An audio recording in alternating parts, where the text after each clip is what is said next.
Hello everyone, and welcome back to another video. I'm Shaz Shahzad, loan officer, and today we're going to be discussing if I could go back to when I was 18 years old, what would I do with my finances? How would I set everything up? And I think it's going to be a very important video for you if you're younger, or even if you're somebody that's just starting out to set up their finances, because everyone's on their own financial journey, and that's all understandable. Okay. So I've been in the lending space for many years now, and constantly when we're trying to get people pre-approved for consumer lending products, we do tend to go into their credit scores, go into their credit reports, and what that is we're basically reviewing their financial decisions to make sure, hey, can we approve you for another car loan or a credit card? And unfortunately, I see very, very often, especially with younger folks, they just don't have their credit set up. They get denied for limited credit, or their debt to income's high, so they've made some poor financial decisions. And honestly, younger, older, I mean, this is across the board. So I wanted to go ahead and get a video together for you guys, discussing some of the things that I see and how it can help you guys in your future. So starting off here, it's very, very important to be intentional with your financial decisions. So that's going to take planning out your finances, and that starts with goals, that starts with budgeting, all of that. What is it that you want in your future? And that might be short-term goals and long-term goals. Older you are, a long-term goal could be a house, and depending on your age, maybe short-term is a car. And start with some sort of a budget, okay? And there's the very, very popular 50-30-20 rule for managing your income. 50%, of course, goes to needs, 30% goes for wants, 20% goes towards savings, investments. There's many different budgeting options out there, different budgeting tools. So please do look at those as you kind of go on this journey and get going on it. Another very important part of the financial foundation, as I like to call it, is your rainy day fund. It doesn't matter what your age, if you're still living with parents. By the way, live with your parents for as long as you can, because if your rent and your mortgage is zero, you can take all the income that you make and just stash it away. A large part of people's income, 30%, right around there, goes towards housing. And that's not even including utilities and whatnot. So, stay with your parents for as long as you can. It doesn't matter what your friends think, because you're going to have a nice little goose egg saved away. So yeah, again, have 36 months worth of expenses covered. If you are renting, if you're living, with your roommates and whatnot, say you're, renting and it's like $500 per month. So 6 months of that, it's going to be $3,000. Do you have a car note, whatever it may be, 6 months, 3 months minimum, and then 6 months as you get older. You definitely want to have that stashed away in a nice savings account, so it continues to compound. And then it's really, really important to kind of go over a mindset, okay? Very early on, I wish I understood and really kind of was intentional with my spending, in the sense that there are certain spendings that you need to do, so it's essential, and then there's discretionary spending, which is, new tech gadgets. I'm shooting this on the newest iPhone, of course, and I had a perfectly good working iPhone prior to that. So there's a good example. So food and rent, it's going to be essential, spending.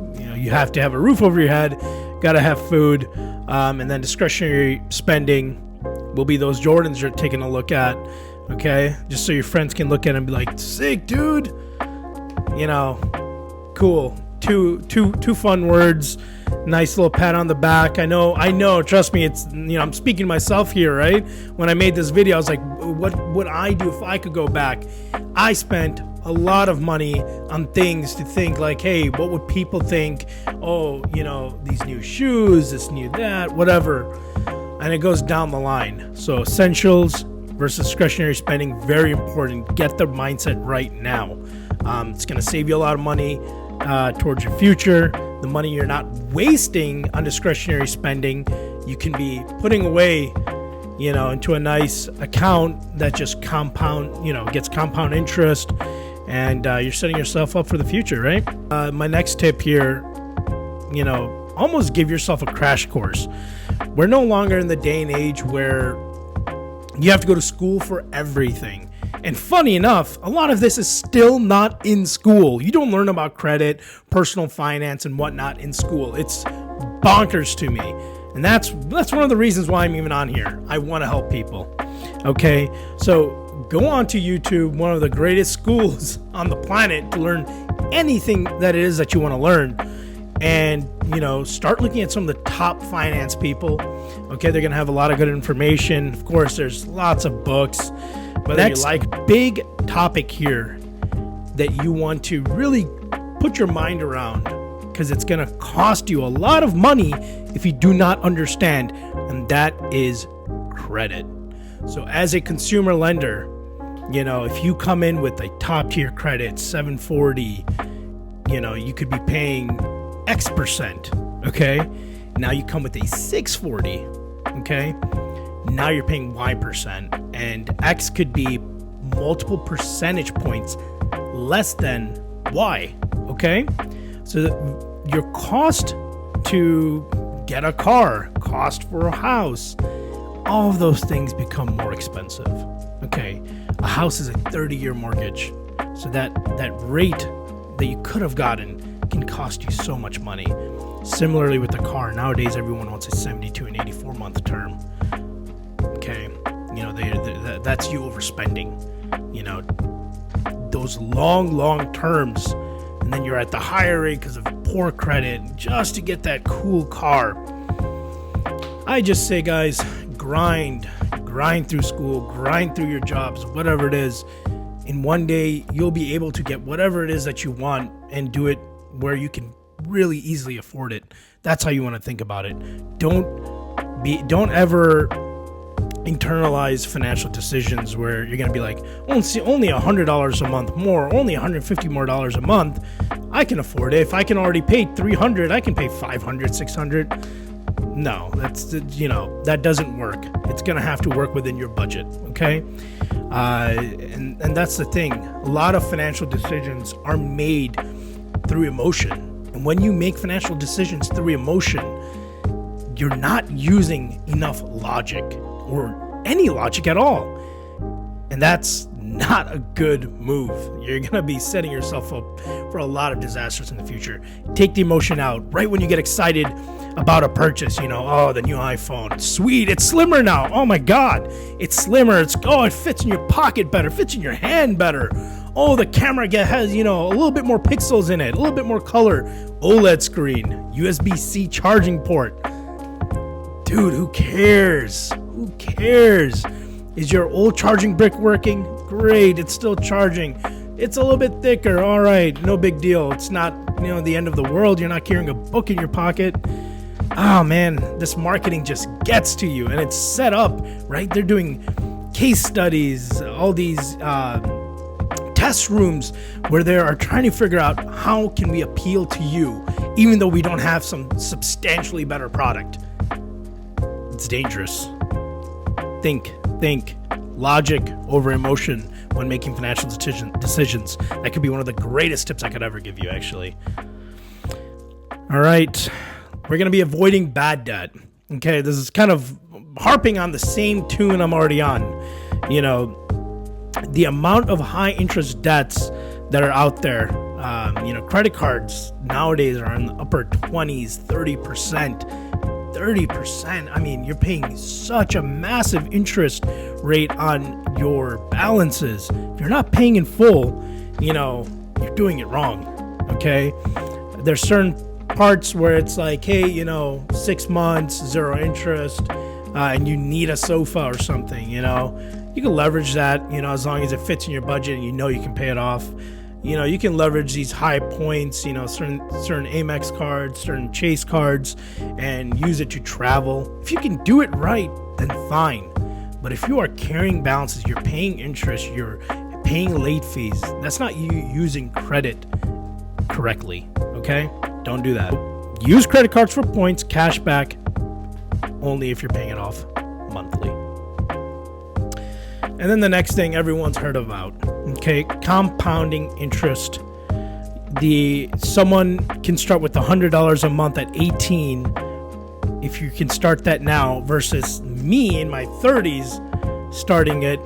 You've already made so much more money via compounding interest than I can, because you started early. Okay, it's about time.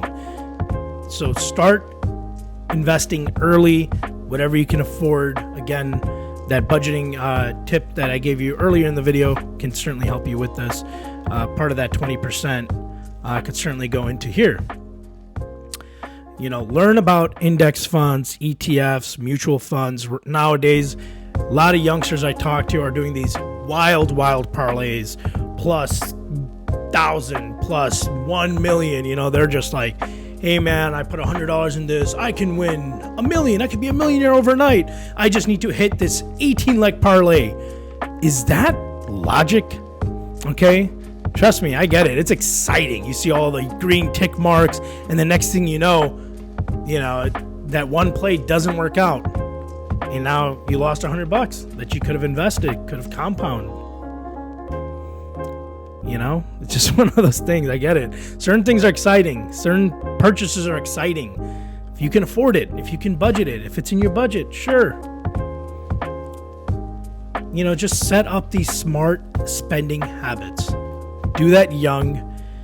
You know, prioritize experiences over material, right? Like, we always get these cars. I remember, I had this nice Audi that I bought. I was so excited.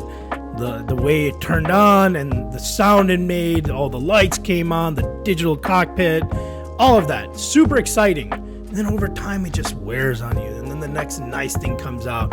Much better lights, ambient this and that, much faster. And now you're like, man, this car is not good enough. And you're already thinking about the next car when you were dreaming about this. You know what I mean? So it's pointless. Let it go. Make complete logical decisions, and you'll just continue to prosper financially. And when you do that, you can do whatever you want. Again, last thing I'm going to kind of leave you with, self-awareness. Be financially self-aware. You and only you know your spot, okay? Don't try to compare yourself with your friends. Don't try to impress someone you're trying to take out by doing something you can't afford, okay? Because in the long run, it's not going to be impressive, okay? I get it, been there, done that. But the only person you want to impress is yourself. When you open your Fidelity or Vanguard account, you refresh, and you're just seeing it go up and up. And then you're going to be financially free, okay? You're going to have all this savings, all this money set aside, and you can do whatever it is that you want. Get a nice job, okay? Start somewhere. If you didn't finish your degree, there's plenty of great trade jobs, plumbing, electrician, etc. You can start in banking, in insurance, car salesman. There's plenty of jobs for whatever the type of person you are. Find something you enjoy, and work hard at it, and just continue to move up. This is what I do, okay? I'm on the business side, I'm on the consumer side. So whatever it is that you guys want to learn, if you want me to dive deeper into anything I touched in this video, comment below. Hit me up. Let me know what you guys want to learn about. I love doing these videos. I'm up to 12 subs. If 12 people watch this and anybody finds value, I love it. I will be back again soon with another video.